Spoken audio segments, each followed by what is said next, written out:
যৌনতার ইতিহাসে ভায়াগ্রার আবিষ্কারকে বেশ গুরুত্বপূর্ণ বলে ধরা হয়, কিন্তু মজার বিষয় হলো এই ওষুধটি আবিষ্কার হয়েছিল দুর্ঘটনাবশত অন্য রোগের ওষুধের পরীক্ষা চালানোর সময়, যার প্রয়োজনীয়তা ছিল সম্পূর্ণ ভিন্ন।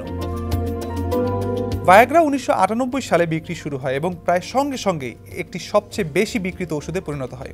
ঘটনাক্রমে আমেরিকান ওষুধ কোম্পানি ফাইজারের আবিষ্কৃত এই ব্লু পিল এখন তাদের বিশাল অর্থ উপার্জনের মেশিনে পরিণত হয়েছে। আমার আছে টরেভিনো, আপনার আছে তো?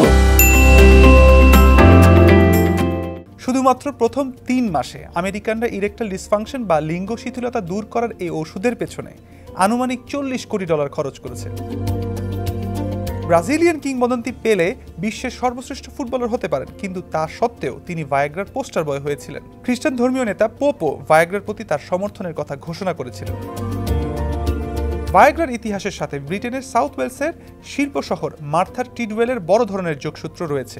এই শহরের অনেক পুরুষই ইস্পাত কারখানার শ্রমিক ছিলেন, কিন্তু শিল্প মন্দার সময় তারা কারখানা ছেড়ে অন্যত্র চাকরি খুঁজতে বাধ্য হন। এই বেকার শিল্প শ্রমিকদের মধ্যে কেউ কেউ স্থানীয় একটি মেডিকেল সেন্টারের গবেষণা কেন্দ্রে স্বেচ্ছাসেবক হিসেবে কাজ নেন, যাদের ওপরে ভবিষ্যতের বিভিন্ন চিকিৎসা পদ্ধতির পরীক্ষা চালানো হতো। তাদের মধ্যে একজন শ্রমিক জানতেন না তিনি যে চিকিৎসা গবেষণার অংশ হতে চলেছেন তা ইতিহাস তৈরি করতে যাচ্ছে। প্রায় 30 বছর পর তিনি জানতে পারেন তিনি যে ঔষধের ট্রায়াল বা পরীক্ষায় অংশ নিয়েছিলেন সেটি লাখ লাখ পুরুষের ইরেকটাইল ডিসফাংশন বা লিঙ্গ শিথিলতা নিরাময় করেছে। 1990-এর দশকের গোড়ার দিকে pharmaceutical company Pfizer sildenafil UK 90-480 নামক একটি উপাদান পরীক্ষা করছিল। উদ্দেশ্য ছিল ওই উপাদান দিয়ে উচ্চ রক্তচাপ এবং বুকে ব্যথা নিরাময়ের ওষুধ তৈরি করা।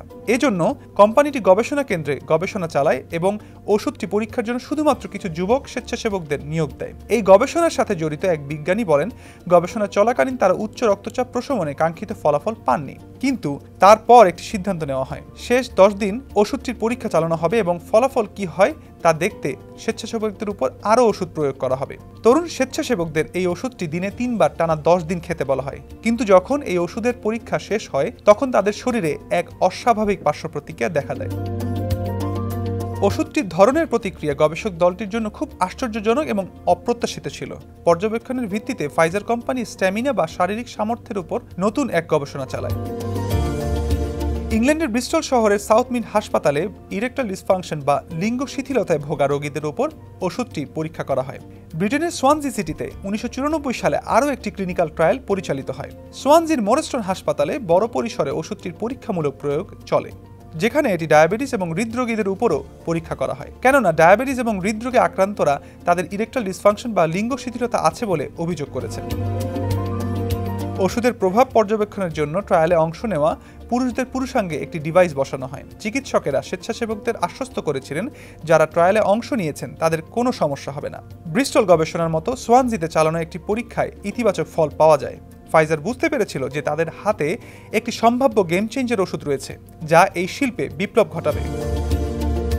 ভায়াগ্রার দুর্ঘটনাজনিত আবিষ্কারের দিকে পরিচালিত প্রথম গবেষণাটি 1992 সালে করা হয়েছিল, কিন্তু সেই আবিষ্কারের পরে ফাইজার আরও 21টি পরীক্ষা পরিচালনা করে। এই পরীক্ষায় আরেকটি আশ্চর্যজনক বিষয় হলো, সাধারণত ট্রায়ালের সময় যখন রোগীদের ঔষধ দেওয়া হয় তারা অনেক সময় সেই ঔষধ খেতে ভুলে যেতেন, তবে এই পরীক্ষায় এমন কোনো সমস্যা হয়নি। ওষুধের ফলাফল এতই ইতিবাচক ছিল যে পরীক্ষায় অংশগ্রহণকারী অনেক পুরুষ স্বেচ্ছাসেবক তাদের অব্যবহৃত ওষুধগুলো ফেরত দিতে অস্বীকৃতি জানায়। এমন আরো সব মজার তথ্য পেতে ভিজিট করতে পারেন সমকাল.com, সেই সাথে সাবস্ক্রাইব করতে পারেন সমকাল ইউটিউব চ্যানেল এবং ফলো করতে পারেন সমকাল ফেসবুক পেজ। টরেভিনোর পরিশোধিত পানি বুয়েট পরীক্ষিত, যা জাপানের নাম্বার 1 ব্র্যান্ড, 40টি দেশের 30 কোটিরও বেশি মানুষের আস্থার প্রতীক। পানির ডাক্তার টরেভিনো।